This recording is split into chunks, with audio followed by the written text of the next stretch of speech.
12월 9일 화요일 복음이 이끄는 일상으로 오신 것을 환영합니다. 박수.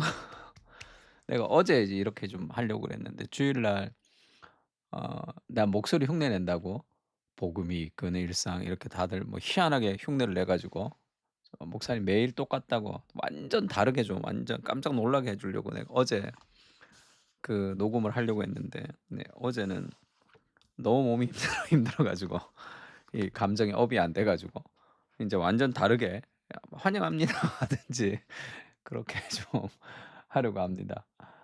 네. 힘든 화요일 좀 웃으며 시작합시다. 오늘은 "하나님을 즐거워하십시오." 내용도 하나님을 기뻐하라는 거죠. 웨스트민스터 소요일 문답의 1 문이 뭡니까? 사람의 주된 목적 chief end라고 그랬어요. 가장 중요한 목적은 하나님을 영화롭게 하고 영원토록 그분을 즐거워하는 것입니다. 이것이 정답이죠. 신앙이라는 것에 궁극적 목적이 있습니다, 인생에. 그러니까 인제 "너 운동을 왜 하니?" 그러면 운동을 하는 궁극적인 목적은 건강해지기 위해서죠. 근데 운동을 했는데 건강이 상해 버렸어요. 그러면 그 운동하는 목적을 달성하지 못한 거죠. 마찬가지입니다. 우리가 뭐 직업을 가지고 뭐 돈을 벌고 뭐 결혼을 하고 직장 생활하고 열심히 일하고 내가 원하는 것을 하고 그것은 궁극적 목적이 될 수 없어요. 정말 인생의 더 큰 궁극적 목적은 하나님을 영광스럽게 하고 영원토록 그분을 즐거워하는 것. 그러니까 하나님께 영광이 된다는 것은 그분을 즐거워하는 겁니다. 하나님을 즐거워하고 하나님을 기뻐하면 하나님께 영광이 되죠. 왜냐하면 하나님을 즐거워하게 되면 하나님의 사랑과 은혜를 즐거워하게 되면 우리의 인생을 하나님의 영광을 위해서 사용하게 되죠. 그러면 참된 의미가 인생 가운데 오게 됩니다.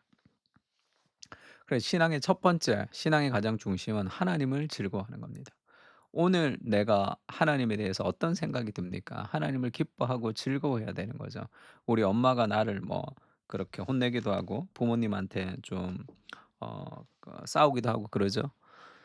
그래도 부모님을 생각하면 가장 베이스에 있어야 되는 정서가 기쁨과 즐거움과 사랑이죠. 그런 정서가 신앙 안에 있어야 됩니다. 뭐 죄를 지을 때도 있고 넘어질 때도 있고 속상할 때도 있고 뭐 수많은 삶의 직장의 스트레스가 있을 때도 있지만 그 모든 것을 넘어서는 가장 삶의 베이스에 하나님을 즐거워하는 그것이 깔려 있어요. 그게 신앙의 출발입니다. 그렇지 않으면 그 신앙이 잘못된 거예요. 그건 내가 바꿔야 됩니다. 하나님을 즐거워하지 않을 때 우리 하나님을 이용하게 되죠. 즐거움을 위해서 하나님을 이용하는 대상이 되게 됩니다. 신앙을 아무리 오래 했어도 하나님을 향한 기쁨이 없는 사람은 자기 자신을 향해서도 좀 부정적이고 그럼 늘 다른 사람을 향해서 비판과 갈등을 늘 가질 때가 있습니다. 어딜 가든지 그렇죠. 직장을 가도 관계가 좋지 않고 그 가정 안에서도 관계가 좋지 않고 삶에서 그런 뭐 되는 게 하나도 없다." 이런 얘기를 하는 대부분의 사람들의 마음의 깊은 곳에는 하나님을 즐거워하는 어떤 환경에도 빼앗기지 않는 그 기쁨을 놓치는 경우가 많습니다. 마귀와 하나님의 백성이 구별되는 점은 성경 지식이 아니라 하나님을 즐거워하는지 아닌지에 달려 있죠.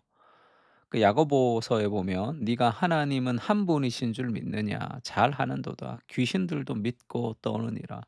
귀신도 예수님이 하나님의 아들이신 것을 알고 믿고 떱니다. 그러면 귀신은 우리보다 더 정보가 더 좋죠. 우리보다 더 성경을 잘 압니다. 성경에 대한 지식이 많고 하나님을 더 잘 알아요. 그러나 귀신이 우리보다 더 하나님을 아는 지식이 많을지라도 우리와 다른 점이 뭐죠? 하나님을 예배하지 않습니다. 하나님을 사랑하지 않는 거죠.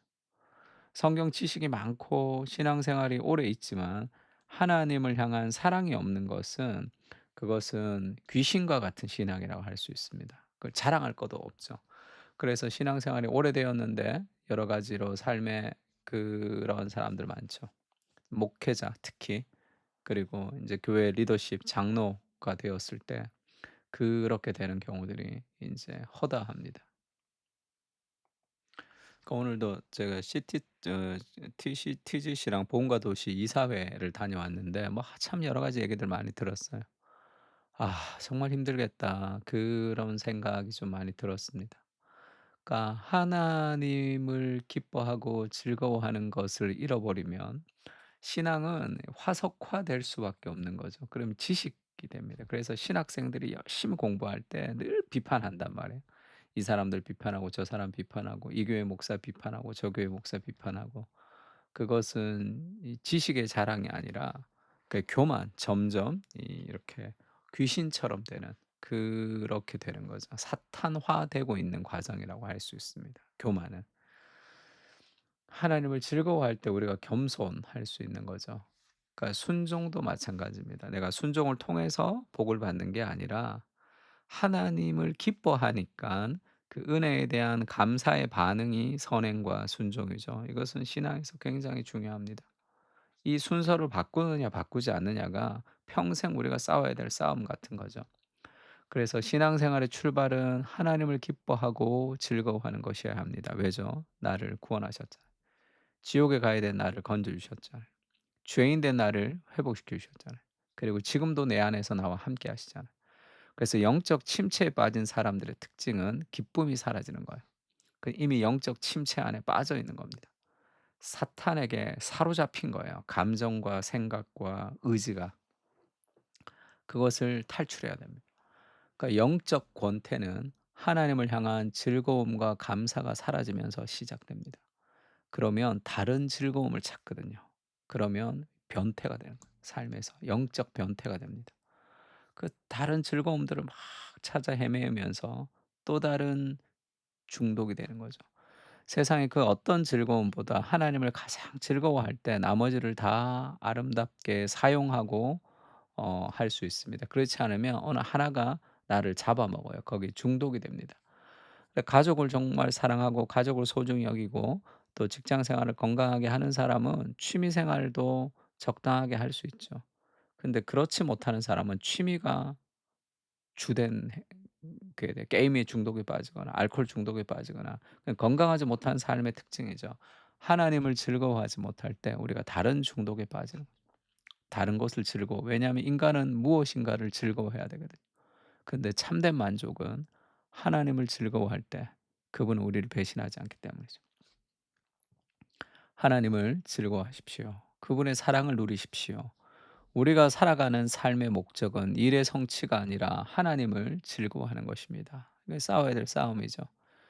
시편에 말씀이 있죠. 주께서 생명의 길을 내게 보이시리니 주의 앞에는 충만한 기쁨이 있고 주의 오른쪽에는 영원한 즐거움이 있나이다. 정말 귀한 말씀이죠. 영원한 즐거움이 있습니다. 너희가 예수를 보지 못하나 사랑하는도다. 베드로전서 1장 8절 말씀이죠. 지금도 비록 보지 못하나 믿음을 통해서 말할 수 없는 영광스러운 즐거움으로 기뻐하니 말할 수 없는 영광스러운 즐거움이 그리스도 안에 있습니다. 그러니까 말씀을 펼치고 하나님의 인격을 깊이 경험하면서 말할 수 없는 영광스러운 즐거움을 허락해 달라고 기도해야 되죠.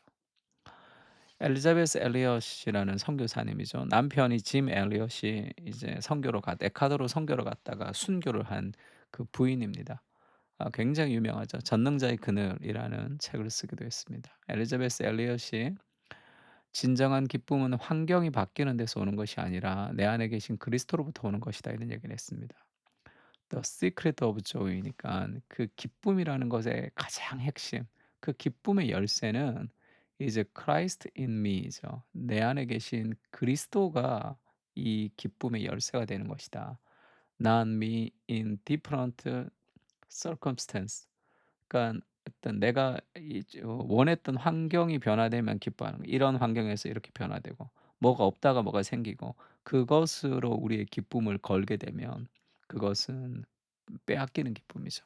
사라지면 다 기쁨이 사라집니다. 변하지 않는 나를 구원하셨던 그리스도의 사랑이 내 안에 있다는, 그리고 그분은 세상보다 크시죠. 그 어떤 삶의 무너짐 속에서도 무너지지 않는 그 기쁨, 그게 우리 안에 있는 거죠. 이미 있습니다. 그걸 활용하셔야 돼요. 그래서 우리가 우울과 절망 속에서 낙심하는 이유는 그것을 활용하지 못해서 그렇습니다. 하나님이 세상보다 크신 그분이 내 안에 영원히 떠나지 않거든요. 지금은 너희가 근심하나 내가 다시 너희를 보리니 너희 마음이 기쁠 것이요 너희 기쁨을 빼앗을 자가 없으리라. 예수님 말씀이죠. 오늘을 기뻐하게 하옵소서. 환경과 감정이 아니라 내 안에 계신 변하지 않는 그리스도로 인해 죄 사함을 받은 나의 구원으로 인해 흔들리지 않는 안정감을 누리게 하시고 어떤 환경 속에서도 기쁨을 잃어버리지 않을 수 있는 은혜를 허락해 주시옵소서. 아멘. 그 구원의 은혜가 별로 안 기쁜 사람도 있을 거예요. 그건 시간이 좀 더 지나야 됩니다. 하나님을 더 알아가는 과정이 필요해요. 그 기쁨만이 우리를 지탱해 줄 수 있습니다. 어떤 어려움 속에서도 우리가 무너지지 않죠. 감정적으로 힘들지 않지는 않습니다. 그러나 그 어떤 어려움도 우리를 무너뜨릴 수 없는 그 은혜, 그 기쁨 우리 안에 이미 있습니다. 그것을 좀 기억하고 생각하고 묵상하고 하루를 기쁘게 보냈으면 좋겠습니다. 다 같이 기도하겠습니다.